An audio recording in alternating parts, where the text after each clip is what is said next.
Hello, my name is David Osman, Hello, David. and I'm going to be asking you just a couple of marketing questions Okay. that I've come up with. So I was wondering, coming into this, what are some underused or, rare bowl marketing skills that you recommend?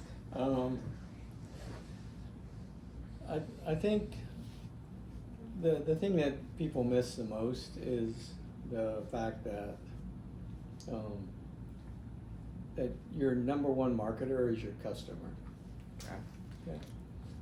So if you can get your first 10 customers and get them talking about it to their friends, you're way ahead of the game. So I think everyone thinks you got to do Google ads or you got to do paid ads to kind of get your marketing down, but I think that's the last thing you should work on, especially in entrepreneurship. It should be about having a clear mission in what you're doing and focusing on others. And then if you help them solve their problems or help them in social entrepreneurship, if you help them find a better way to support the nonprofits that they really enjoy and appreciate, then all of a sudden you've solved a problem for them. You've made it easy for them to support their, not just your business, but the mission that you're trying to do. So I think getting really, really narrow in your focus to a few people and starting to build that loyalty and understanding what they want to do. And not only that, you're going to learn not just marketing, but product development. Like, what features do they really need? Now you're working with a pretty small, loyal group. That's going to help you be not just, they'll be your marketers, but they'll also help you with product development. So I think that's the thing that a lot of entrepreneurs miss, is they have their own ideas and they use traditional marketing, when in fact they should just come up with the unique growth hacks that are based on initially word of mouth and referrals. Okay, 1 second. While I eat my food. All right.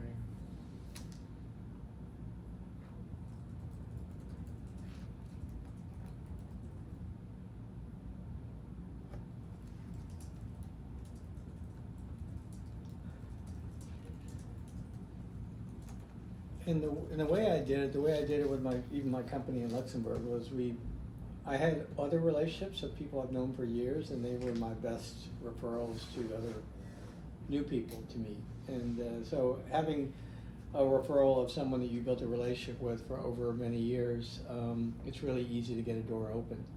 And all you got to do is get that door open, then you got to go build a relationship with that person, not just sell, but actually get to understand. I've Sorry, I That's didn't mean okay. to cut you off. I've dealt with that personally in my business with referrals, because most of your reputation comes from what other people think of you. Yeah. So in my business, there's a lot of faulty product and like illegitimate business, and referrals are everything. They are everything, and people don't understand that your brand, whatever you're trying to brand yourself as, it's really what your reputation already is, and so your customers, your friends, people that know you, they're defining your brand. Now you've got to live it. If you want to be a positive brand, you've got to live that every day.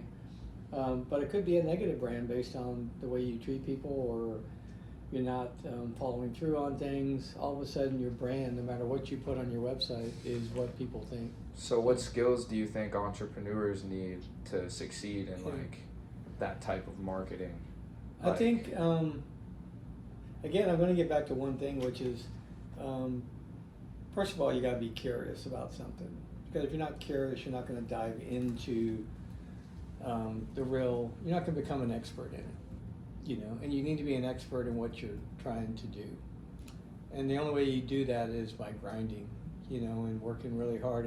And then you got to be an expert in knowing who your audience is, and not just try to be everything to everybody. And that curiosity carries over into your relationships that you develop, because you get them talking about themselves and the problems they're trying to solve. And if you can help them they're going to tell their friends. So you believe even with like individuals that most of marketing comes from the social side and connection side and focusing on referrals through people? I think that's how built my business and built my career, was the relationship. So there's really two types of, and this is not what I recommend for everybody, because this is just what made my career rewarding. Was I could be a transaction guy or I could be a relationship guy. And I decided after learning from my own mentors that relationships was a better fit for me than being a transaction guy, just trying to sell something and move on.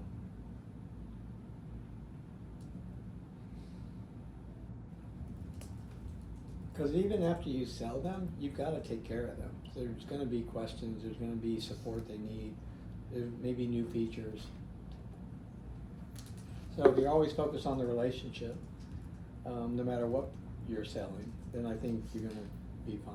And sometimes the relationship even plays out online, where you allow users or customers to have relationships with other customers so they can learn together and support each other. So it all gets back to curiosity and building relationships, I think. So what do you think are some of the biggest trends that are shaping market today? Well, I think what you're seeing a lot of people, what they call, I don't even know if it's called this, but it's like niche down, which means get as narrow, as focused as possible, on your little business target audience. And then you can create a real viable business that way. But I think that's good to start, but I think at some point you got to expand and understand other target audience that you can kind of maybe expand to. That's a natural extension of your current one. And I think sometimes people miss that. So the initial part is get really focused. After that, figure out what other audience can benefit from this, and that's how you start beginning to grow it. So you believe that's a common mistake? I think it's something that, well, first of all, I think things are moving so fast with AI and the impact of AI on things in terms of even product development and connections and creating content, that the human side is by far the most important part of it, okay? But I think because things are moving so fast, you have to be really adaptable when things are changing fast. And so whatever was working for the first year, you have to think, is it going to work for the next year, or do I need to adapt? What new technology do I need to bring in? What new, is there another target audience? So I think curiosity and adaptability and awareness of what's happening around you that could impact your business is extremely important. And I think people sometimes miss that because they're so intent on building their solution.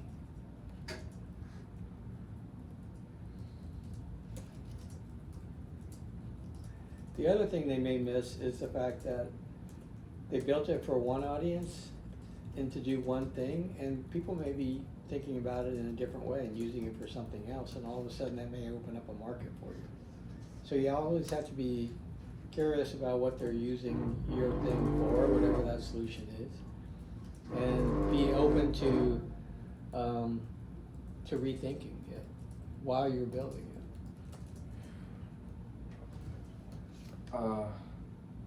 How do you make a brand stand out in a crowded market? Take care of your customers. I mean, that's the brand. It's not about the brand, because it's about how you treat your customers. And if you treat your customers the right way, whether that be customer support or building features that they need or being responsive, that is your brand. So, and that's how you stand out, because we've all worked with companies that when something goes wrong, you can't get a hold of anybody, you can't find a solution. You're digging, looking for YouTube videos on how to do something, to fix something, because there's no support from the company. So that's a really frustrating part, and it goes whether you're building a physical product or a tech product. The ability to build a community around the product and have them share and help each other is real important. That's how you differentiate.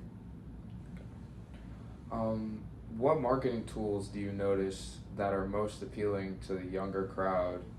Well, what marketing Yeah. tools are most appealing to the younger crowd that you have noticed while teaching? Well, I think the tools are a function of the target audience that you're going after. Okay, so if you're going after a younger crowd, then obviously YouTube becomes one. The basic one's Instagram, but sometimes I think what's going to change over time is the younger crowd is on AI all day long, and at some point your product needs to be in the training data of AI. How do you do that? I think that's something that businesses have to think about over the next year or two, because you have Perplexity AI, which is a great answer engine versus the search engine of Google. It's now recommending products to people when you have a problem to solve. So, and the people that are using AI the most are college students because they're using it in school. So how do you tap into that market? That's something I think we have to think about.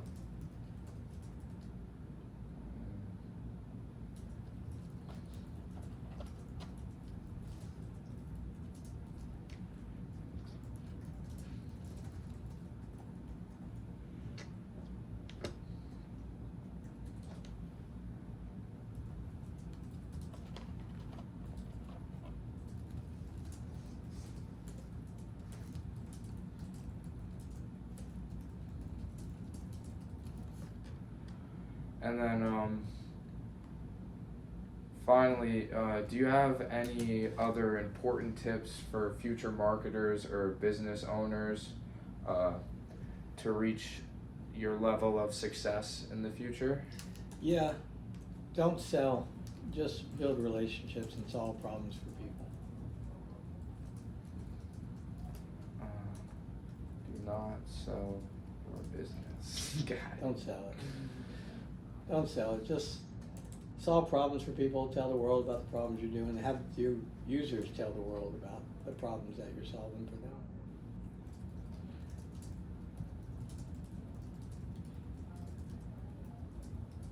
And email is still important. So. All right. Thank you so Will I help? much. Okay. Yeah, Thank you, David. was amazing. All right. I really appreciate it. And if you ever want to just talk, Yeah. I mean, I'm here. I'm Okay. here all the time. You can just come by. Sounds great. Thank I you miss so seeing much you in for your class, time. man. I'll probably have you this semester. I'll make Okay. sure I have you. I'm Okay. signing up. All right. But- Sounds good.